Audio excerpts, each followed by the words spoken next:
Hello mga boss, welcome uli sa ating channel. Ito na naman si Kuya para magbahagi ng panibagong kaalaman. Ang pag-aaralan po natin sa video ito ay ang tungkol dito sa hook at saka bend, no? Bali ang haba po ng hook at saka bend ng bakal natin, no?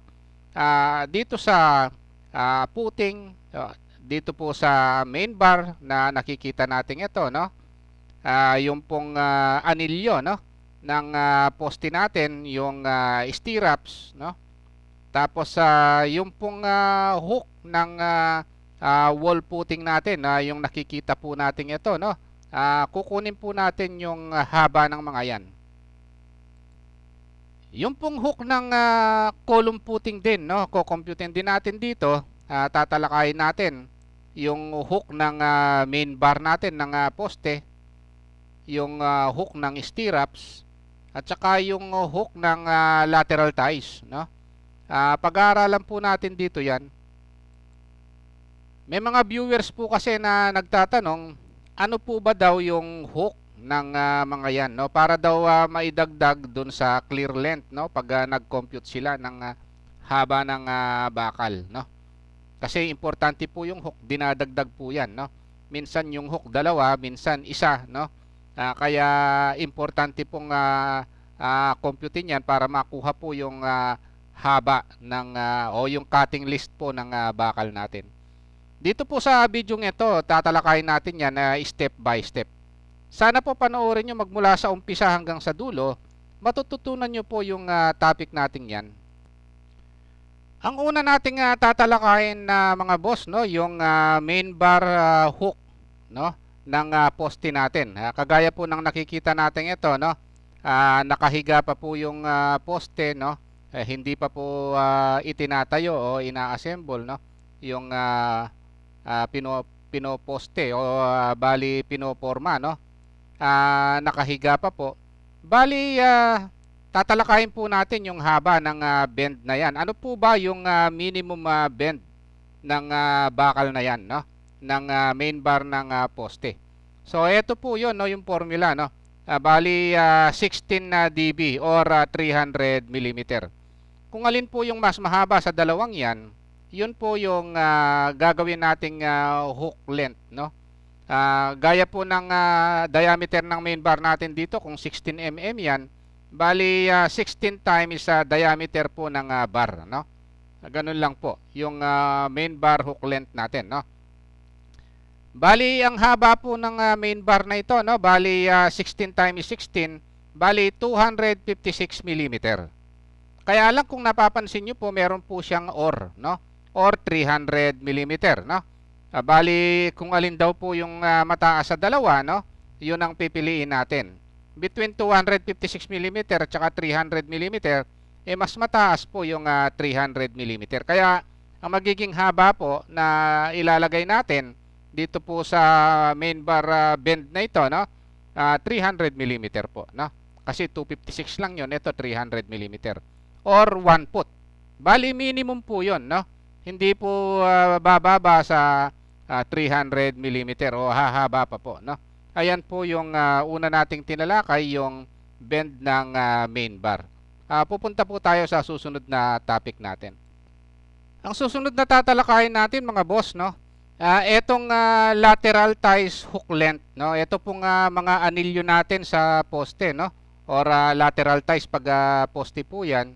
Pag sa beam naman po, no, sa biga, stirrups naman po ang tawag, no. Yung pong nakikita nating hook na 'yon, no. Bali yung pong haba ng hook na 'yan, bali ang formula po niyan 9 times dB. Or 9 times diameter ng bar. Kung ang diameter po ng bakal natin sa anilyong ito, no, or sa lateral ties 10 mm, bali 9 times diameter ng bar na 10 mm, no. 9 times 10, 90 mm po. Bali ito po palang anilyo natin, no, itong hook, no. 90 mm po pala yan, no. Para ma-compute po yung haba ng stirrups natin or lateral ties, idadagdag po yung dalawang hook na yan, no. Isa lang po yung kinuha natin kasi gusto lang nating malaman kung ano po yung haba ng hook ng lateral ties at saka ng stirrups. Isa lang po yung haba ng stirrups at saka ng lateral ties, no? Yung hook nila 9 dB po parehas, no? Kaya 9 times 10 mm, kung 10 mm yung diameter, 90 mm po yung haba ng hook ng stirrups at saka ng lateral ties. Mga boss, bago po pala tayo pumunta sa next topic natin, no? Sana po pakipindot lang yung like. Sa mga hindi pa po pala nagsasubscribe mga boss, no? Paki-subscribe lang po. Pindutin yung notification bell. Kung may time po kayo, paki-share, no? Ang Mix ni Kuya YouTube channel po, may playlist videos yan. Ito po yung mga yon. Panoorin nyo na lang po. Maraming salamat po. Ang susunod na tatalakayin natin mga boss, no, yung hook naman ng wall footing, no. Ito po yung nakikita natin yon, yung naka-hook na yon, no. Dalawa pong hook yan, no. Kaya lang isa lang po yung kukumputin natin. Aalamin lang po natin kung ano po yung haba niyan. Bali, ang wall footing hook length po natin na formula niya 10 times the dB or 10 times diameter po ng bar, no. Bali, kung ang diameter po ng bakal natin is 10 mm diameter, bali 10 times 10 mm lang po yon, 100 mm po. Yung pong isang hook lang po yon, isang hook, no. Bali, kung kukunin nyo po yung haba ng bakal, no, ng wall footing, bali ita-times 2 nyo po, no. Kaya lang ang pinag-usapan lang po natin kung paano computein yung hook, yung haba niya, no. Ayan po yung wall footing hook length. Punta po tayo sa susunod na topic natin. Ang susunod na tatalakayin natin mga boss, no, yung haba po ng column footing hook length, no. Etong nakikita po natin ito, yung pong haba niyan, no, yung naka-hook na yan, no. Minsan po nakikita natin sa mga sa construction, no, minsan wala pong hook yan, no. Hindi po nilalagyan minsan, no. Pero dapat po lalagyan natin yan. Lalo na kung malalaki yung gusali na ginagawa natin. Importante po kasi yung footing, no. Bali ang haba po niyan ng hook na yan, no. Ito po yon, bali 16 dB po. Or 16 times diameter po ng bar. Kung ang diameter po ng bakal natin na ginamit natin diyan is 16 mm, 16 mm diameter, bali ang haba po ng hook length ng footing natin 16 times 16 po yan, no.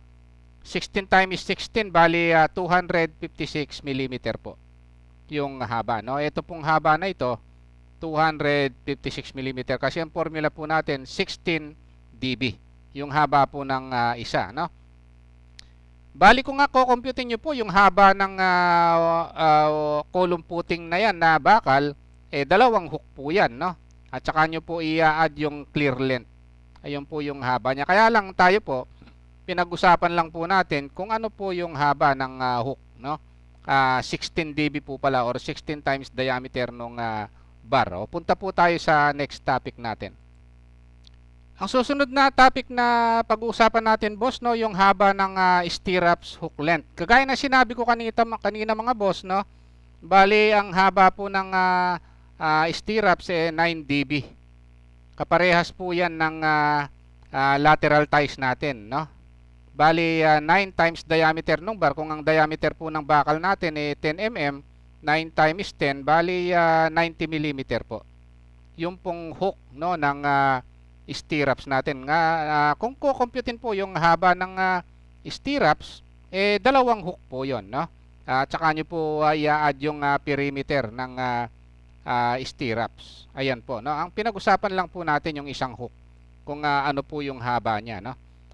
By the way po, no, yung kung haba po ng stirrups ang gusto nyong malaman, meron po akong isang video, no. Actually, hindi lang po stirrups, no. Pati yung lateral ties, no.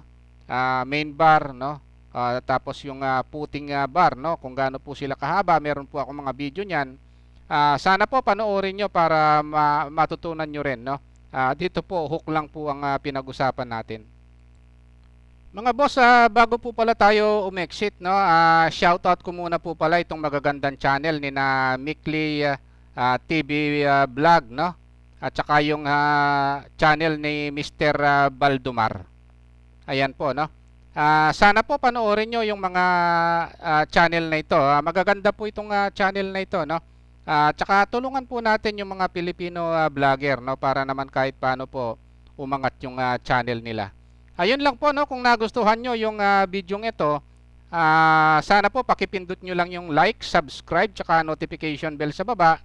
Thank you very much po and God bless po sa inyong lahat.